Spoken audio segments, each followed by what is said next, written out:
Sir एक तरफ हम देखते हैं असर जैसी बहुत सारी रिपोर्ट्स आती हैं जो हमें थोड़ा सा डेटा ड्रिवन एनालिसिस करने का मौका देती हैं, बट ओवरऑल सर आपका जो देश की स्कूली शिक्षा है उसको लेकर आपका अवलोकन क्या है? वीआरएस लेने से पहले आप बड़े जिम्मेदार पदों पर रहे हैं सर भारत सरकार में, और आपके अपने ऑब्जर्वेशंस होंगे, आपके अपने अनुभव भी होंगे। बार बार सर यही कहा कंक्लूजन बार बार यही कहा जाता है, भले ही वो एक सतही कंक्लूजन हो, कि हमारे देश की स्कूली शिक्षा व्यवस्था अभी भी ठीक नहीं है, और इस वजह से जो हम आगे चलकर बहुत बड़ा स्किल गैप देखते हैं, अनएम्प्लॉयबिलिटी के इश्यूज देखते हैं, प्रोडक्टिविटी के इश्यूज देखते हैं, तब तक बहुत देर हो चुकी होती है। हम ज़रा फोकस आजकल हायर एजुकेशन पे कर रहे हैं, पर लोग कहते हैं कि आपकी जड़ें उतनी ज़्यादा अच्छी मजबूती से सिंचित नहीं हुई, इसलिए आप स्कूलों पर ध्यान दीजिए। तो वहां कहां कहां गड़बड़ है सर, और कहां कहां चीज़ों को ठीक करने की आवश्यकता है? बहुत बड़ी बात कही आपने कि हमारा फोकस होना चाहिए जड़ों पर। जैसे मैंने पहले कहा था कि जो पूर्व प्राथमिक शिक्षा है वो सबसे ज़रूरी है। जो बच्चे 3 से 5 वर्ष के, उनको अगर हम बहुत अच्छा एक सामग्रिक विकास का वातावरण दे सके, उसी तरह प्राथमिक शिक्षा में भी ये बहुत ज़रूरी है, क्योंकि यहाँ तक अगर बच्चे अच्छी तरह नहीं सीख पाएंगे तो आगे जाकर सारी स्कूली व्यवस्था और जो आप बता रहे हैं स्किल्स वगैरह वो बेकार हो जाएगी। मैं एक उदाहरण देना चाहूँगा यहाँ पर। जिन देशों को हम एशियन टाइगर्स कहते हैं, हम सब ने सुना है, साउथ कोरिया, थाईलैंड, मलेशिया, इन्होंने एक काम किया था। 70 और 80 के दशकों में प्राइमरी एजुकेशन पे बहुत ज़्यादा इन्वेस्टमेंट किया था। उनका 1 पॉइंट प्रोग्राम था कि सभी बच्चे अच्छी तरह से प्राथमिक शिक्षा प्राप्त करें, और उसके रिजल्ट हमको देखने को मिल रहे हैं।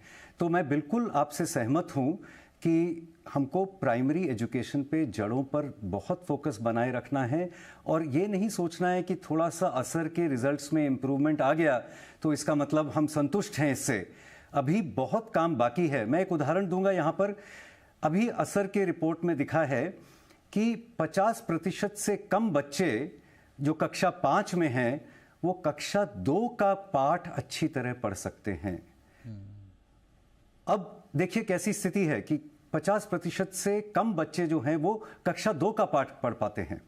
दूसरी चीज जो हमको याद रखनी है, जो आप जड़ की बात कर रहे थे, यहां पर फाउंडेशनल स्किल्स में, चाहे वो गणित हो या भाषा हो, निपुणता या महारत, जिसको मास्टरी कहते हैं, वो बहुत ज़रूरी है। ऐसा नहीं है कि बच्चा धीरे धीरे किसी तरह से पढ़ रहा है। धारा प्रवाह, फ्लुएंट रीडिंग विद कॉम्प्रिहेंशन होना चाहिए, जिससे कि वो आगे की शिक्षा अच्छी तरह प्राप्त कर सके। अभी हम वहाँ कहीं पर उसके पास नहीं हैं। तो बहुत सारा काम बाकी है हमारा भी, जो प्राइमरी एजुकेशन में हमको करना है, और इसमें इन्वेस्टमेंट भी और करना पड़ेगा। एक और चीज़, चैलेंज की बात जो आप बता रहे थे कि मेरे एक्सपीरियंस की बात, और असर जैसी रिपोर्ट्स भी बताती हैं कि अभी बहुत विषमताएं हैं, इनइक्विटीज़ या डिस्पैरिटीज़ हैं। असर की रिपोर्ट भी दिखाती है कुछ स्टेट्स आगे हैं, कुछ डिस्ट्रिक्ट्स आगे हैं, कुछ पीछे हैं। कई ऐसे क्षेत्र हैं, जैसे आदिवासी क्षेत्र हैं, बहुत रिमोट एरियाज़ हैं, जहाँ पे लर्निंग लेवल्स अभी भी बहुत लो हैं। एक ही स्कूल के अंदर अभी अगर आप देखेंगे, जो बहुत सारे अन्य स्टडीज़ और सर्वेक्षण होते हैं, कि लगभग 25% बच्चे उसी क्लास में लगभग नहीं के बराबर सीख रहे हैं। ओवरऑल रिजल्ट्स में कुछ इंप्रूवमेंट हो सकता है, पर अगर हम समता को देखते हैं, एक्विटी को अपना यार्डस्टिक बनाते हैं, क्योंकि फाउंडेशनल स्किल सब बच्चों को होनी चाहिए और मास्टरी लेवल पे होनी चाहिए, तो अगर 25% बच्चे कुछ भी नहीं सीख रहे तो एक बहुत बड़ी समस्या है हमारे सामने।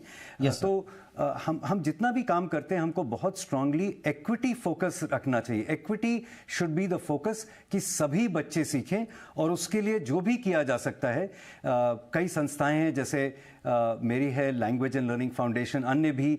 इस चीज़ को देखना है कि जो बच्चे बॉटम ऑफ द लैडर हैं उनको हम कैसे सपोर्ट करें, जो वंचित परिवारों से आ रहे हैं वो अच्छी तरह सीख पाएं। Absolutely sir.